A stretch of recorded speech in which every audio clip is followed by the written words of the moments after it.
오늘은 일요활동 전개에 대해서 알아볼게요. 자, 일요활동을 전개하기 위해서 유의해야 될 사항은 다음과 같습니다. 첫 번째는 준비물을 선정하는 게 중요하겠죠. 유아교육에서는 다양한 활동을 통해서 학습을 전개시키는데요.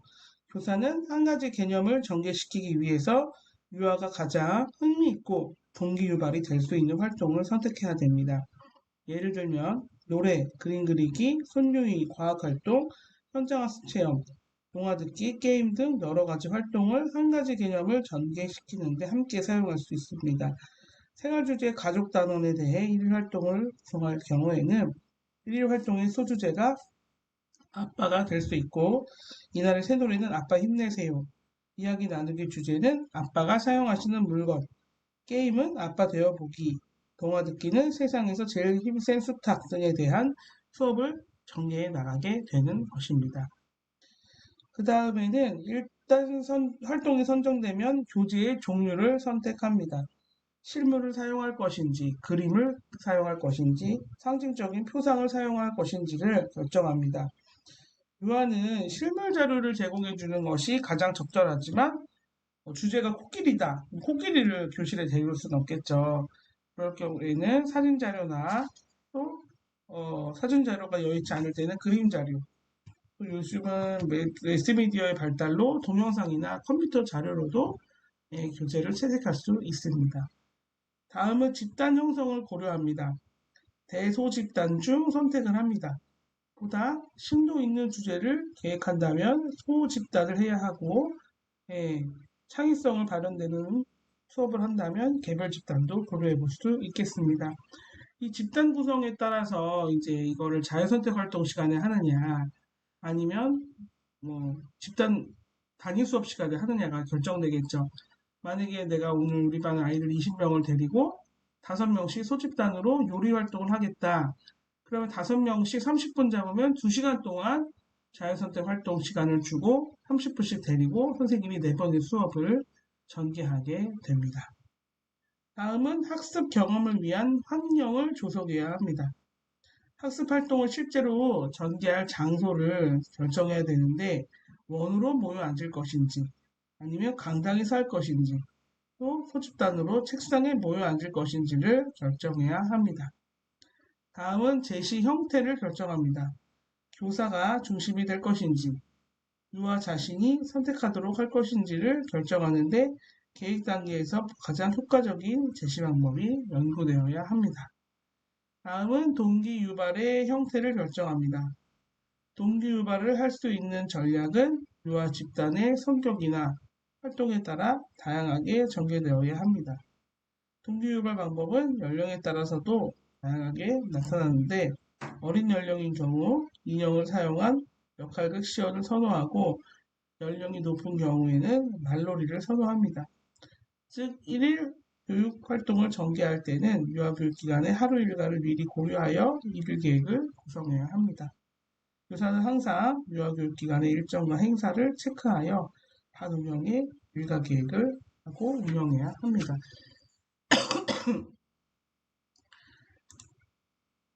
다음은 교수학습 프로그램에서의 교과 교육에 대해서 살펴보도록 하겠습니다. 프로그램에 대한 사전적 의미는 진행되는 계획이나 순서 혹은 목록으로 정의가 됩니다. 이에 기초하여 본다면 교수학습 프로그램이란 유아를 대상으로 진행하는 계획이나 순서 혹은 목록이라고 할 수 있습니다. 즉 프로그램은 어떤 내용이나 목적, 목표 혹은 내용만을 단순히 일컫는 것이 아니라 상당히 과정적인 개념이라고 할 수 있겠습니다. 여기서는 다양한 프로그램의 시대적 프로그램을 고찰하도록 하겠습니다.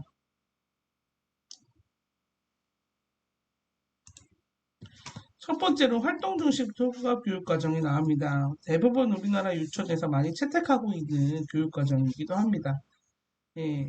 교사 유아 상호 주도의 주제 선정을 강조하는 활동 중심 통합 교육 과정에서 교사가 수립하게 되는 교육 계획은 종래의 단원 중심 교육 과정에서의 교육 계획과 비교해 볼 때 내용 및 교수 방법에 많은 차이가 있습니다.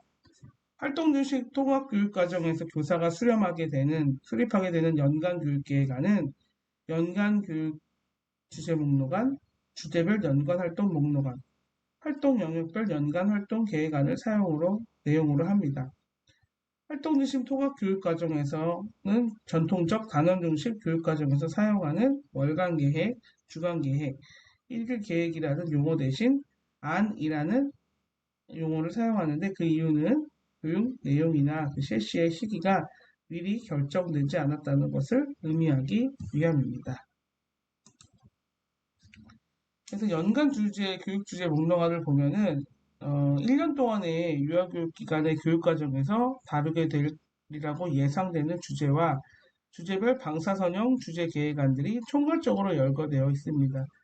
연간 교육 주제 목록안에는 교사의 경험에서 근거하여 볼 때 유아가 여러 해에 걸쳐서 공통적으로 관심을 보여왔던 주제, 또 두 번째, 그 해에 실시될 것으로 예상된 특별한 국가 행사와 관련된 주제, 뭐 예를 들면 올림픽, 뭐 꽃박람회, 뭐 지역의 축제 이런 것들이 될 수 있겠죠. 또 세 번째, 교육부의 누리과정 교육활동 자료집에 제시된 주제. 네 번째, 교육을 진행하던 중에 교사의 제안과 유아의 협의에 의해 새롭게 첨가된 주제 등이 연간 교육 주제로 선정되어 있고 이런 연간 주제를 목록하는 1년 동안의 교육 진행을 하면서 계속 첨삭이 됩니다.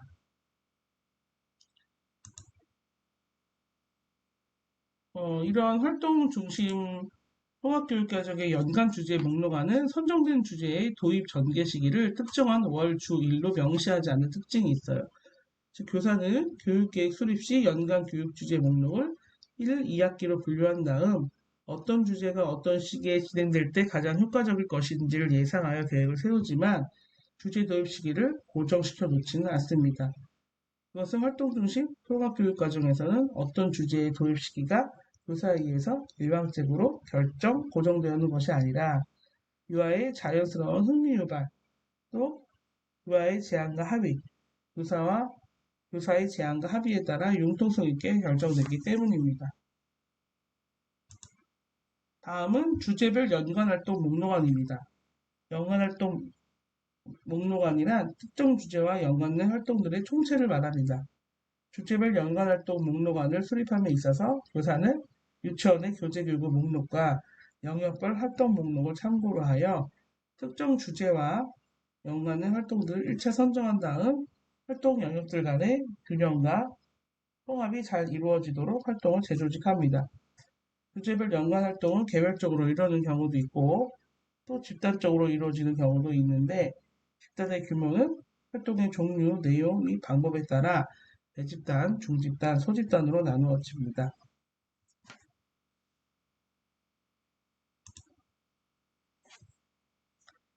교과서에 예시가 잘 나와 있는데요. 75페이지에 보시면 개별 활동 및 집단 활동의 예입니다. 개별 활동은 자유선택 활동.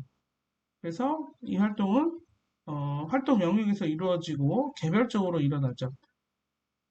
그리고 집단 활동은 이야기 나누기, 동시동화, 동극, 음악, 신체활동, 현장학습 이렇게 자유선택 활동과 집단 활동으로 예시를 들어 놓았습니다. 교과서 75페이지를 참조하시면 되겠습니다.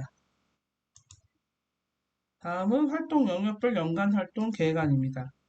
활동 영역별 연간 활동 계획안이란 활동 영역별 활동 목록의 총체입니다. 이것을 수립함에 있어서 교사는 활동 영역별로 가능한 모든 활동을 수집 선정한 다음 활동의 위계성과 유아의 발달 수준을 고려하여 활동의 난이도에 따라 활동을 순차적으로 조직합니다.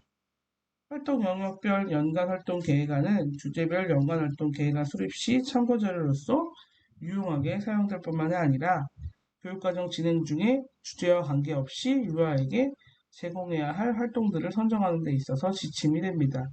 왜냐하면 활동 영역별 연간 활동 계획안에는 활동의 위계성과 난이도가 잘 나타나 있기 때문입니다. 한편 활동 중심 통합교육 과정에서 교사가 수립한 연간 교육 계획안은 특정 생활 주제의 도입 단계에서 재구성되는 과정을 거칩니다. 여기서는 첫 번째, 주제 계획안 구성, 재구성, 두 번째, 주제별 연간 활동 계획안 수립, 세 번째, 1일 활동 계획안 작성 및 평가가 포함이 됩니다. 다음은 주제 계획안 재구성입니다. 유아에 의해서 주제가 선정된 다음 주제 전개를 위하여 교사가 제일 먼저 하게 되는 준비는 주제 계획안의 재구성입니다. 교사가 자신이 계획한 연간 교육 주제 목록 안에 들어있는 주제 계획안을 그대로 실행에 옮기지 않고 재구성하는 이유는 다음과 같습니다. 자, 유아가 제안한 주제의 시작점과 교사가 예상한 주제 계획안에 있는 주제의 시작점이 다르기 때문입니다. 즉, 교사는 어떤 주제가 어느 방향으로든지 도입될 수 있도록 하는 매우 융통성 있는 예상안을 갖고 있으나 유아가 제안하는 주제는 그것 자체가 주제 전개의 뚜렷한 시작점이 됩니다. 두 번째는 유아가 제안한 주제의 크기와 교사가 예상한 연간 교육 주제 목록 안에서의 주제의 크기가 서로 다르기 때문입니다.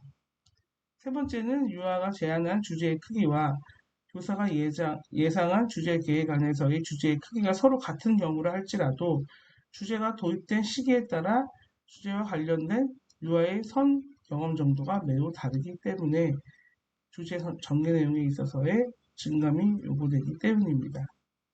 네 번째는 유아가 제안한 주제가 교사가 전혀 예상하지 못한 주제인 경우에는 새롭게 주제 계획안을 수립해야 되기 때문입니다.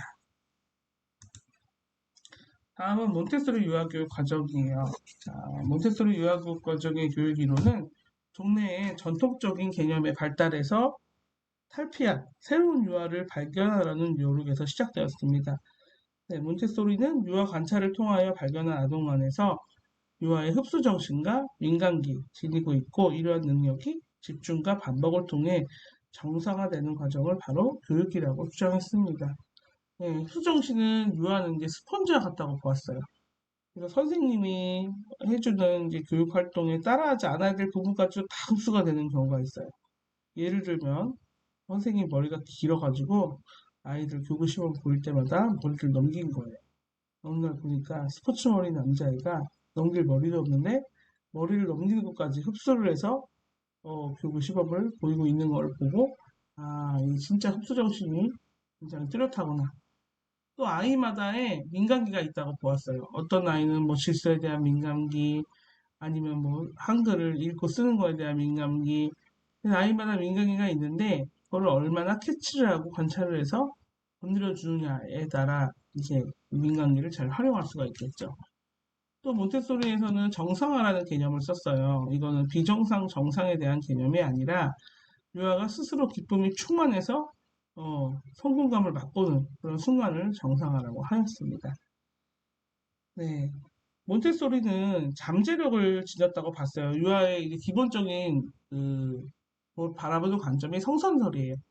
유아는 잠재된 능력을 다 타고났는데 그것을 발휘할 수 있는 환경을 조성해 줌으로써 인간 생명의 존중에 봉사하는 것이 교육의 목적이라고 했습니다. 따라서 몬테소리 유아교육은 인간 발달 과정에 필요한 모든 것을 충족시켜줄 수 있는 환경을 준비하고 그 준비된 환경 안에 자유를 보여하려는 실천교육이라고 할 수 있겠습니다.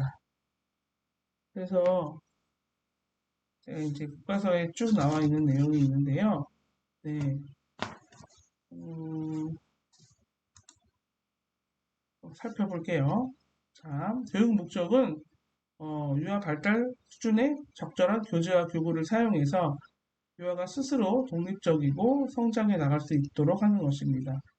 그래서 몬테소리의 모든 각각의 교구들이 있는데 거기에 이제 독립심, 질서감, 집중력, 눈과 손의 협응력 이런 것들이 기본 목적으로 존재하고 있습니다. 즉 유아 본래의 정신인 정상성을 찾고 보존하는 것입니다. 몬테소리에 있어서 정상화된 유아란 천성이 왜곡됨이 없이 발달된 유아로서 다른 사람에게 의지하지 않는 독립적인 유아를 일컫습니다. 인간은 이제 출생할 때부터 정신적 생명을 내부에 간직하고 있는데 정신과 육체를 이원적으로 파악하고 교육은 궁극적으로 유아의 정신 발달을 조성하는 데 있다고 합니다. 유아를 환경으로부터 정보를 수집, 탐색, 학습하는 존재로 보고요. 또한 선천적으로 자신의 잠재 능력을 전개해 나갈 수 있는 존재로 봅니다. 유아의 자발적 활동을 존중하며 준비된 환경 내에서 자신의 내면 발달 속도에 따라 발전하는 정상화의 개념을 강조하였습니다. 유아가 특정 행동에 예민하여 쉽게 배울 수 있는 민감기가 있다고 생각하고 주로 0에서 6세 사이 유아 내부에 잠재해 있는 흡수하는 정신 능력을 통하여 환경을 받아들이며 스스로 경험하고 배우게 됩니다. 유아의 발달 원리는 이제 근간을 이루는 세 가지의 정신이 있죠. 흡수정신, 민감기, 정상화. 앞에서 설명했지만 민감기는 특정 행동의 감수성이 예민하여 쉽게 배울 수 있는 시기를 일컫습니다. 이 시기에 적극적인 환경과 접촉하여 환경에 적응한다고 봤는데요. 0에서 6세 동안 발달 영역에서의 민감성은 연속적인 과정과 무의식적으로 이루어집니다. 두 번째는 흡수정신입니다. 유아는 정신을 흡수하는 정신으로 정의하며 이는 유아가 그의 내부에 잠재해 있는 흡수하는 정신 능력을 통하여 환경을 받아들이며 스스로 경험하여 배우게 되는 특성을 말합니다.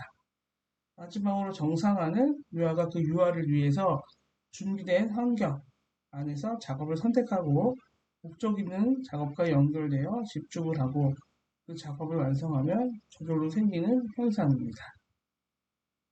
교육 방법은 유아의 내적 요구에 따라 활동을 통한 학습의 자극을 주어야 합니다. 번째는 신체적인 의지력을 조절할 수 있는 활동입니다. 세 번째는 단순한 동작에서 자연스럽게 점차 복잡한 활동으로 변화하는 방법을 취하고 있습니다.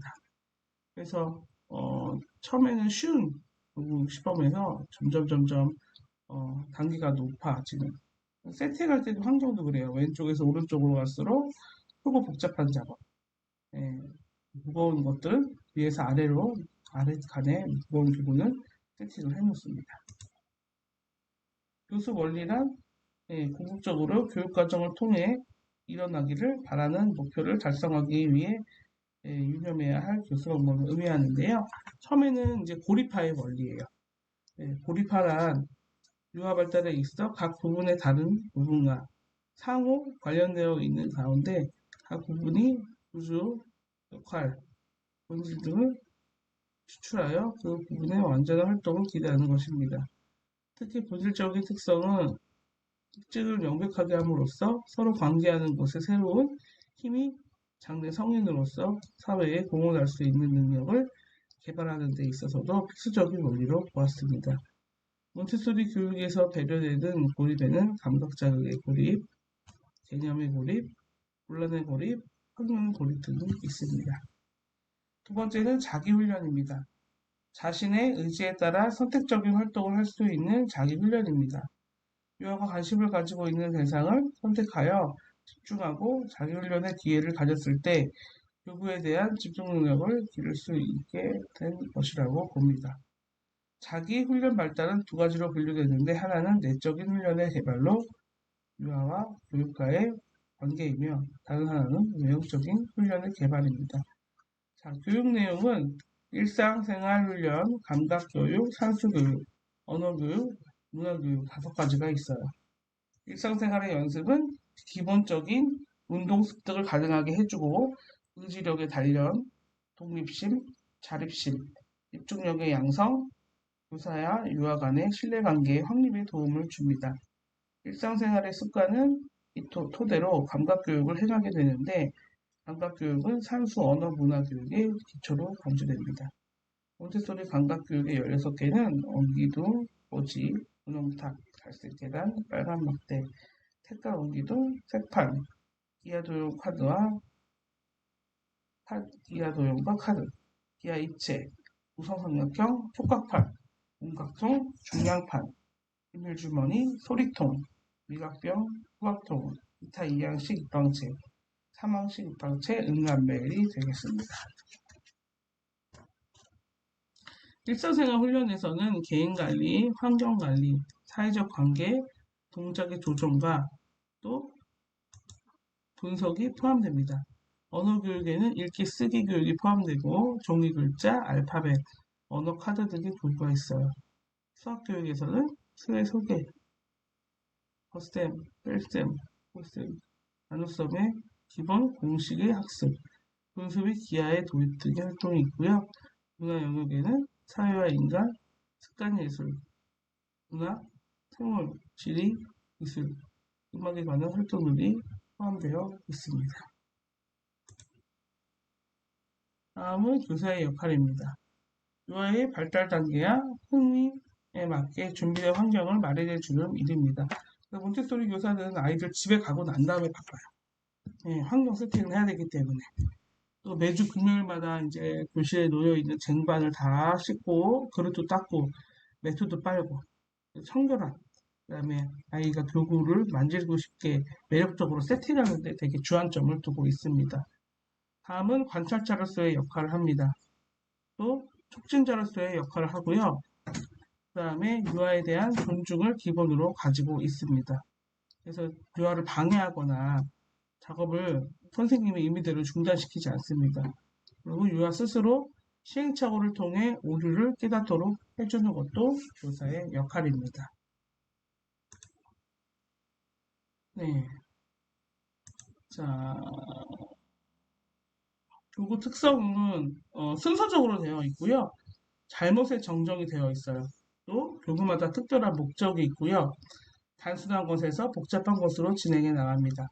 또 구체적인 것에서 추상적인 것으로 진행해 나가고요. 교구를 만짐으로써 아이들이 스스로 배웁니다. 수학 때 2와 3을 합쳐보니 5가 되더라. 스스로 진리를 발견하게 됩니다.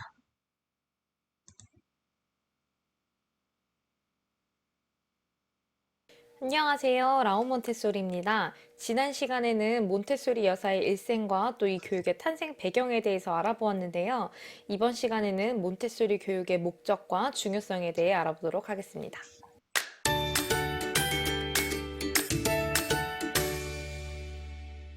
먼저 몬테소리 교육의 목적을 알아보려 하는데요. 몬테소리 교육의 목적은 우선 어린이가 스스로 생각하고 계획하고 또 실행하고 또 마무리하는 그런 독립적인 어린이로 자라도록 돕는 것이 목표입니다. 저희가 아이를 키울 때도 어떤 아이로 키우고 싶으세요? 라고 물어봤을 때 많은 어머님들께서 독립적인 아이로 키우고 싶어요 라고 말씀을 많이 하시는데 여기서 말하는 독립적인 어린이의 의미가 무엇일까요? 아침에 일찍 일어나는 어린이? 혹은 뭐 집에 왔을 때 자신의 물건을 잘 정리하는 어린이가 될 수 있고요. 또 자신이 놀았던 물건을 정리하는 뭐 그런 어린이를 말하는 것일 수도 있겠죠. 자, 이렇게 우리가 생각하는 독립적인 어린이로 자라게 하기 위해서 가장 중요한 게 무엇일까요? 오늘은 몬테소리 교육에서 이러한 과정이 어떻게 일어나게 되는 것인지를 설명해 드리려고 합니다. 놀이와 일의 가장 큰 차이점은 바로 일의 목적이 있다는 것입니다. 일이라고 하니까 되게 딱딱하게 느껴지잖아요. 근데 실제로 이 몬테소리 환경에서 사용되고 있는 일이라는 거는 우리가 생각하는 뭐 어려운 그런 작업을 말하는 것이 아니라 저희가 실제 생활에서 사용하고 있는 것들, 실제로 어른들이 하는 그런 것들, 뭐 요리라던가 아니면 청소라던가 아니면 뭔가 쓰기라던가 만들기라던가 이런 모든 과정을 저희가 일이라고 이야기를 합니다. 그런데 이것이 놀이와 다른 점이 목적이 있다라는 거예요. 예를 들어서 어린이가 가위로 오린 활동을 가지고 왔어요. 이 아이는 그냥 오리다가 마는 것이 아니라 오늘은 내가 이걸 다 끝내야지, 이 달팽이 하나를 다 오려야지 라는 목적을 가지게 되고 이 달팽이를 오려서 저기 활동지에 예쁘게 붙여놓을 거야 라는 생각과 목표를 가지고 활동을 시작을 하게 됩니다. 꼭 오리기가 아니어도 빨래하기, 설거지, 열고 닫기 이 모든 그런 몬테소리 교육 안에 있는 모든 것들이 다 목표가 있는데요. 열었으면 문을 끝까지 닫는 것 혹은 뭐 빨래하기라면 이 얼룩을 다 지워야지 또 이걸 깨끗하게 해서 널어놔야지 라는 목표를 가지게 되는 것이죠. 자, 이렇게 목표를 갖는다는 것이 왜 중요하냐면 어린이가 이 활동을 수행한 후에 굉장한 만족감을 느낀다는 거예요. 내가 오늘 빨래하기를 했는데 그냥 물장난을 치면서 노는 것이 아니라 내가 오늘 이 흰 천에 있던 얼룩을 없앴네? 혹은 내가 오늘 달팽이를 다 오렸네, 다 오려서 붙였네 라는 거에 대한 굉장한 만족감을 느끼게 되고, 이러한 만족감을 느끼기 위해서 이 같은 활동을 여러 번씩 반복을 하게 됩니다. 근데 이 과정에서 참 재밌는 게, 저도 아이들하고 이제 그 교구 활동을 하다 보면 특히 가위 오리기 같은 활동들이 처음에는 직선으로 된 걸 먼저 도전을 많이 합니다. 3월 달엔 저희가 직선으로 된 자료만 제공을 하기도 하고요. 그러면 아이들이 여기서 직선으로 된 오리기 자료를 충분히 오리고 이 활동을 마무리 짓고 만족감을 느꼈을 때 조금 더 나아가서 내가 조금 어렵다고 생각했던 곡선도 해보고, 또 내가 조금 더 어렵다고 생각했던 또 조금 다양한 모양이 있는 오리기도 해보고, 이렇게 자꾸 도전하면서 이 과정에서 만족감을 느끼고 내가 이것을 수행했다라는 거에 대한 자신감을 굉장히 느끼게 된다는 거죠. 근데 정말 귀여운 게, 아이들이 자신감을 느끼면 옆에 있는 친구 혹은 나보다 잘 못하는 어려워하는 동생들에게 이 방법을 막 알려주려고 해요. 자신감이 생기니까 이것도 해주고 싶고 이것도 도와주고 싶고 다른 사람을 뭔가 배려하는 마음이 생긴다는 거죠. 그러면 이렇게 자신감이 생기고 이 어떤 자신이 좋아하는 교구가 생긴 어린이들은 내가 속한 이 공간을 너무 사랑하는 마음이 생겨요. 그러다 보니까 집에 가서도 나 유치원에 빨리 가고 싶다. 혹은 집에 가서 엄마한테, 엄마 내가 오늘 쓸기를 했는데 되게 재밌었어. 혹은 나 내일 아침에 일찍 갈 거야. 혹은 나 이번 주에 이것도 해보고 저것도 해볼 거야 라고 이야기하는 모습들을 굉장히 많이 볼 수가 있습니다. 그런데 놀랍게도 이 모든 과정들이 교사의 강요나 또는 교사가 세우고 있는 그런 계획에 의해서 이루어지는 것이 아니라 어린이가 스스로 생각하고 행동했을 때 느껴지는 만족감, 또 그거에서 따라서 나오는 그런 자신감 등이 어린이를 점점 더 독립적인 어린이로 만들어주는 것이죠. 오늘은 이렇게 몬테소리 교육의 목적과 중요성에 대해 알아보았는데요. 가정에서 몬테소리 교육을 적용하실 때도 마찬가지로 부모님의 개입이 너무 크거나 강요가 이루어지지 않도록 어린이가 스스로 생각하고 행동할 수 있도록 도와주세요. 다음 시간에는 몬테소리 교육과 프레벨 교육의 유사점에 대해